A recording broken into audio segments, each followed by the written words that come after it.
Well, this is Richard back at you. Today, we cut our bell housing off of our 400 to put an ultra bell on it. This is going behind a big block Chevy with a lot of nitrous.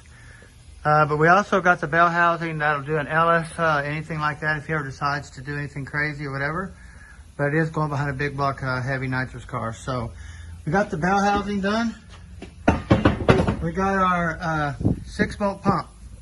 Now what we're going to do, we're going to go in here and drill these holes out here and here. So we can bolt 8 bolts to the bell housing. Let's get this off here really quick. I'm going to show you. Now I'm doing a video by myself, so it's a little tough. So. But you can see here, where this pump hasn't been drilled here, and it hasn't been drilled here. So we'll drill these 2 holes out, and now my bell housing will bolt to 8 bolts all the way through the pump and to the case, where we have our bolt here and our bolt here, which is our 8 bolts. So now we have 1, 2, 3, 4, 5, 6, 7, 8 bolts. So that's the only way to do this. It'll work really nice that way.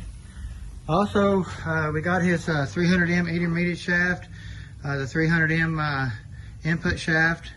It's all 1200 horsepower rated stuff. We got all of his green Allison clutches, the 480E intermediates. We got our 480E drum, pump gears, all new bushings, high pressure rings, sprag, metal screen high flow filter.